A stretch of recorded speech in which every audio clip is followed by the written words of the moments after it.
At our first anniversary party, my husband's father stood up and announced, "We found him a better wife. It's not too late to fix his mistake." My husband stared at me and whispered, "Maybe we should talk." I smirked and said, "Oh, we'll talk right after they see this." The entire room fell silent as I exposed their darkest secret. Let me just start by saying I didn't come from money. My husband, Jake, did. We met in Chicago through work. I was in marketing. He was a graphic designer who came from a well-off family in Lake Forest. At first, none of that mattered. He was kind, laid back, nothing like his parents. Or at least, that's what I thought. His dad, Richard, owned a logistics company that had been in the family for decades. His mom, Diane, ran a lifestyle blog, which was basically just an excuse to go to spas and complain about her maid. From day one, they treated me like I didn't belong. Like I was just some poor girl trying to grab the golden ticket. They always compared me to Claire. Claire was Jake's high school sweetheart. Blonde, delicate, rich family, Phi Beta Kappa, whole package. Apparently, she cried when she found out Jake had proposed to me. Diane loved bringing that up. Every dinner. The first year of marriage wasn't easy. Not because of Jake, at least. Not yet, but because of them. Every family event came with subtle digs. "Oh, you're still working? That's admirable. Have you ever thought of letting Jake focus on his career? It must be hard for him to support both of you." And the classic, "Claire's mom says she's engaged now. Her fiancé is a doctor." It wore me down. But Jake always said, just ignore them. They're stuck in their ways. So I did. Until I couldn't anymore. About 4 months before our first anniversary, something changed in Jake. He got distant. Cold. He stayed late at work more often, avoided conversations, and didn't touch me unless I initiated it. I asked if he was okay. He always said, "Just tired." But his phone was buzzing more. And he was always smiling at it. At first, I didn't think it was cheating. I thought maybe he was texting a friend. Or maybe his parents were putting pressure on him again. I tried to be patient. Supportive. Then I saw Claire's name on his screen. Late one night, he left his phone in the kitchen. It lit up. "Claire, I'm glad we talked. Let's keep it between us for now." I didn't confront him. Not right away. I needed more than a text. So I started watching. Waiting. I checked the phone bill. Hours of calls to a number that wasn't saved. I called it from my work line. Claire answered. She sounded way too comfortable. Why I didn't explode immediately, I could have gone off right then. But something told me this wasn't just about Jake. Something felt deeper. Something dirtier. So I hired a private investigator. A friend of mine from college had just started working in that field. I told her to follow Richard, Jake's dad. No one suspected him of anything, but I remembered something Diane said once. "I've learned not to call Richard when he's in New York. He's always too busy." That stuck with me. He claimed to be there for logistics contracts. But something didn't feel right. I told my PI friend, "If you find anything, tell me." 3 weeks later, she sent me a video. Richard. In New York. Not in a hotel. Not at a meeting. He was pushing a stroller. Laughing with a woman. Kissing her. He had a whole other family. Wife. 2 kids. A house in Brooklyn. Sunday brunches. The works. I nearly dropped my phone. She kept digging. More footage. Bank transfers. School fees. Utility bills. All paid from a separate business account. Richard had been living a double life for over 2 decades. I sat on that footage for months. I didn't know when or how I'd use it. But I knew it had to be perfect. I wasn't just going to get revenge. I was going to burn their entire illusion to the ground. We planned a big dinner at this upscale spot in downtown Chicago. Richard booked the private room. I wore this sleek black dress with heels so high they made me feel like a queen. I did my hair. I was ready. Everyone was there. Friends, coworkers, Jake's family. Claire, too.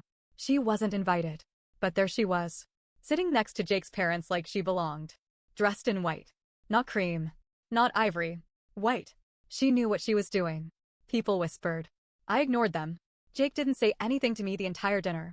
He just sat there, awkwardly sipping his wine. I waited. Then it happened. Richard stood up and tapped his glass. "I'd like to say something," he said, raising his wine. "This past year has been enlightening. Sometimes, life gives us chances to correct mistakes. And we believe it's not too late." Everyone stared. Some people smiled nervously. Others looked confused. Then he dropped the bomb. "We found Jake a better match. A more suitable wife. One who understands our family. One who shares our values." Claire looked like she was about to stand up and wave. Richard finished with, "Jake, you know it's not too late to fix this." Gasps. Laughter. Confusion. Diane was beaming. Jake didn't say anything, just turned to me and whispered, maybe we should talk. I stared at him. I had seen enough. I smiled. Oh, we'll talk. Right after they see this. I pulled out my phone, connected it to the projector screen in the private room. Thankfully, Jake showed me how a few months ago, and hit play. And there he was. Richard. On a sunny street in Brooklyn. Holding hands with a woman who wasn't Diane. Pushing a stroller. Picking up dry cleaning. Kissing her on the mouth. Then another clip. Dinner with the kids. Kisses on the forehead. Tucking them in. I let the silence settle in. Let it sink. The whole room froze. No one moved. No one said a word. Then Diane stood up and screamed, "What the hell is this?" And Richard, the man who just tried to ruin my marriage at my own anniversary party, stammered, "I can explain." So, the video played. The room was stone silent. Diane stood there frozen. Her face? Pure shock. She looked at the screen, back at Richard, then back at the screen. Richard's mouth opened, then closed. He looked like he might faint. Claire? Oh, Claire looked like a deer caught in headlights. You could tell she wanted to run, but she also didn't want to draw attention to herself. It was too late for that. I stood still, calm, just watching, letting it all hang in the air. Then Diane snapped. She grabbed the nearest wine glass and threw it across the table, smashing it near Richard's chair. Who is she? How long? How long have you been lying to me? Still, no words from him. Just stuttering, sweating. And then, "She's my wife," Richard muttered. Everyone heard it. His voice was barely there, but it was loud enough. Like a gun going off in a church. Diane screamed. "You have a wife. A second wife. You're a goddamn bigamist, Richard. What the hell is wrong with you?" Now here's the twist. That second wife? Legally married. Not just a fling.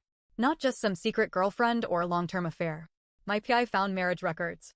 He'd married this woman, let's call her Rachel, under a fake name years ago.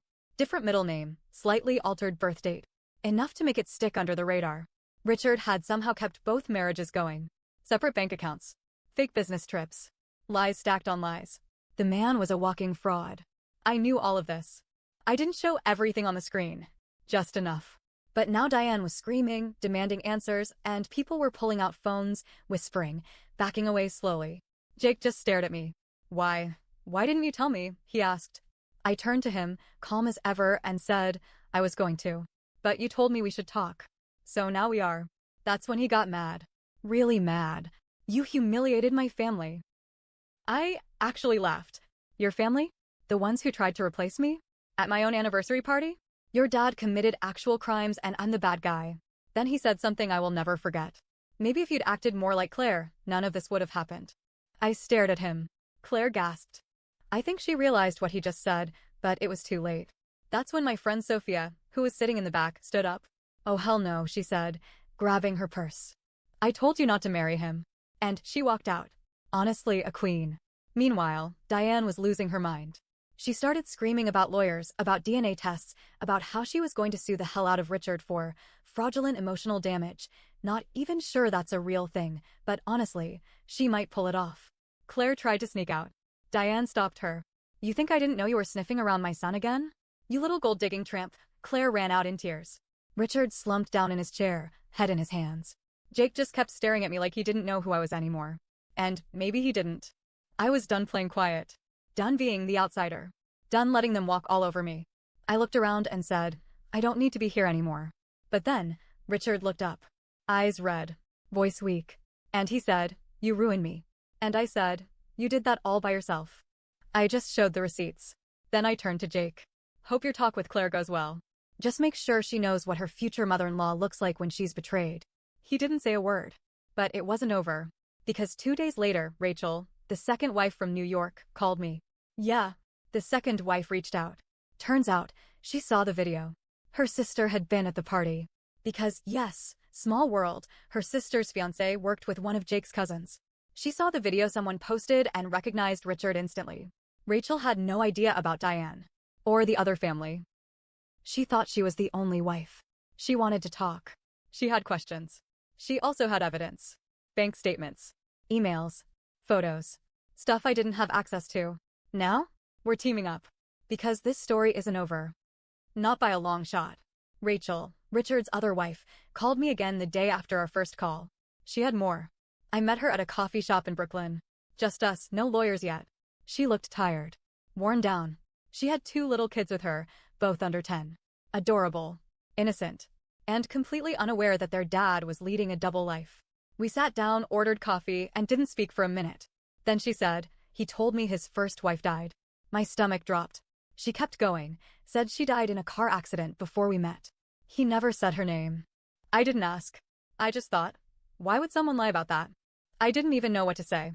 She showed me texts, emails, a whole fake story he fed her over the years.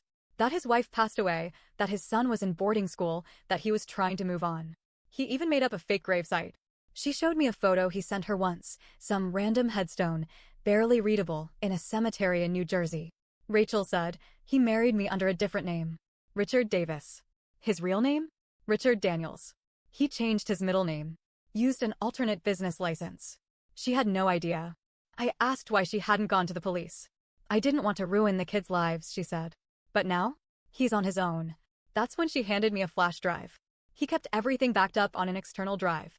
I found it last night. Thought you'd want to see. That flash drive? It changed everything. Emails. So many emails. Years of correspondence with lawyers, bank managers, property agents. Richard had set up not 2, not 3, but 4 separate investment accounts under 4 different LLCs, all used to shuffle money between both families without drawing attention. But that wasn't even the worst part. He had a folder called Contingency. Inside were scans of forged divorce papers. Photoshopped. One file was labeled If Diane Finds Out. He had plans. Detailed documents on how to fake his own death. How to make it look like he disappeared on a business trip. There were even notes on which country he could flee to with the least chance of extradition. Dude had a go-bag plan. Rachel had no idea. She thought he was just a cheating husband. I realized then, this wasn't just about revenge anymore. Richard was dangerous. Like legit scary. He wasn't just some scumbag who played 2 women. He was someone who prepared to abandon 2 families entirely, leave chaos behind, and start fresh overseas. Remember how I said Jake had been texting Claire? Well, I went back through some old photos from family gatherings. The anniversary party. The rehearsal dinner. Claire was always in the background. Always close to Jake. But I found something else. Something that hit me like a punch to the gut. One photo, taken at Diane's birthday dinner, showed Jake and Claire sitting together, laughing. His hand was on her leg. I'd brushed it off back then. But now? I looked closer. Claire had a ring on her finger. Not a regular ring. My ring. Jake and I had picked it out together. Custom made. He said it was unique. One of a kind. But Claire was wearing it in that photo. I checked the date. It was 3 weeks before Jake proposed to me. You catching on? He bought it for her. He gave her the ring first. She probably turned him down. Or he backed out. Then he gave the same damn ring to me. I felt physically sick. And it got worse. Rachel, being the tech-savvy goddess that she is, helped me dig through metadata on some files Jake had backed up to our shared cloud storage that he didn't realize I still had access to. Guess what we found? Emails from Claire. Going back months. They were planning to run away together. Jake wanted a divorce. He just didn't know how to tell me. He was scared of how it would look, divorcing the girl from the wrong side of the tracks after just 1 year. So he was hoping I'd crack under the pressure. Hoping I'd give up first so he wouldn't look like the bad guy. He told Claire, once my dad announces it at the party, she'll freak out and leave. Then it won't be my fault. That was the plan. He knew. He knew what Richard was going to say. He was in on it. That whisper, maybe we should talk? That was his way of seeing if I'd go quietly. Sitting on a mountain of evidence. Jake exposed. Claire, embarrassed. Richard, borderline criminal. Diane, betrayed. Rachel and I? Still talking. Still planning. We've started building a timeline. We're documenting everything. There's more. So much more. I haven't dropped the final card yet. I haven't even told Diane about Jake and Claire's little plan. And oh, when I do, you'll want to have popcorn ready. After everything Rachel and I uncovered, I had a choice to make. I could take the evidence to a lawyer, quietly file for divorce, and disappear from their lives. Or I could finish what they started. They wanted a show at my anniversary party. They wanted drama. They wanted a replacement. So I gave them a finale. Diane reached out 2 days after the party. She wanted to meet. I said yes. We met at her house in Lake Forest. Just the 2 of us. She looked like she hadn't slept in days. Her hair was a mess, no makeup, still wearing pearls though, classic Diane. She poured herself a whiskey before noon. I need to know everything, she said. Please. No more games. So I told her. Everything. The fake death story. The second marriage. The kids. The plan to flee the country. the fake documents, and Jake's little scheme with Claire. At first, she just nodded. Then she cried. Then she got quiet. I protected him, she said. I defended Richard to everyone. I gave up my friends, my career. For this? Then she asked, and Jake? You're sure he knew? I showed her the emails. She looked at them, wiped her eyes, and said, okay, let's end this. Diane planned a dinner. Just family, she said. She made it sound like an apology dinner, a healing thing. She invited me, Jake, Richard, Claire, and a few close cousins. Rachel was flying in too. Diane wanted to meet her. I knew what was coming. But Jake didn't. He thought it was a reconciliation. Big long table. Diane at one end. Me at the other. Jake walked in with Claire, holding hands. Richard arrived 10 minutes late, still acting like a businessman who just lost a client, not a man whose double life was bleeding out into the open. We all sat. Diane tapped her glass. I'd like to say something. I almost laughed. Full circle. But this time, it wasn't a toast to lie. It was to rip it all apart. Diane stood up and said, I've been lied to for 25 years. By my husband. By my son. And tonight, I'm taking my name back. People shifted in their seats. Claire looked like she wanted to disappear. Richard opened his mouth to interrupt, but Diane pulled a stack of paper from her purse and slapped it on the table. Marriage certificates. 2. One to me. One to another woman. Both valid. Both real. You lied, Richard. You cheated. You faked your life. Rachel walked in right then. Like a damn movie. She walked right up to the table. Calm. Hands shaking, but strong. I'm Rachel, she said. I'm his wife. Gasps. One of the cousins dropped a fork. Claire's eyes went wide. She looked at Jake like he might faint. But Diane wasn't done. And Jake, she said, turning slowly, you disgusting, weak little coward. His face changed fast. Red. Sweaty. Like someone turned on a spotlight just for him. You knew what your father was. You knew about Claire. You tried to manipulate your way out of your marriage. You played both women like they were dolls. And you thought I would sit here and watch you become him. She looked at me. Do it. So I pulled out my phone, connected to the Bluetooth speaker, and played one last recording. Jake's voice. Once Dad makes the announcement, she'll flip and leave. Then it won't be my fault. Claire covered her mouth. Diane sat back down. Jake stood up fast. It's not what it sounds like. I was confused. I was under pressure, Rachel cut in. You said the same thing when I found your dad's photos in your inbox. He froze. I turned to him. You knew your dad was living a double life. You were helping him keep it quiet. You were using him as an example for your own exit plan. And Claire? She stood up, tears in her eyes. I didn't know. I swear I didn't know. He said you were separated. He said you were cold. That you'd been cheating on him. I laughed. Out loud. Girl, the only thing I've been doing is paying bills while he pretended to be a victim. Jake looked between all of us. He was trapped. All the lies closing in at once. You were supposed to be different, he said to me, quiet. You were supposed to understand. My family is complicated. You're not complicated, I said. You're a carbon copy of your father. But worse. He at least had the decency to lie with a plan. Jake stormed out first, slamming the door. Claire followed 10 seconds later, crying. Her heels clicking on the hardwood like punctuation. Richard sat still. Rachel leaned in and whispered, I'll be in touch. The state will want to speak to you. Then she left too. Diane poured herself another drink, looked me dead in the eyes and said, You saved my life.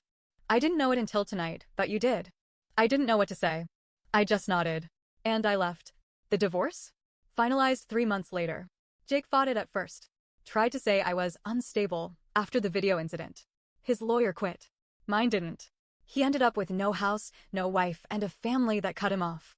Richard's legal issues are still unraveling. Bigamy. Fraud. Wire transfer violations. Rachel is pressing charges. Diane suing too, for everything she can get. Claire moved to Arizona. Rachel and I? We still talk. Not often, but when we do we laugh. Like survivors. And me? I got out. With peace. People keep asking me if I regret it. No. Because when someone shows you who they are, and then plans your pain, you don't cry forever. You burn their map and walk your own way.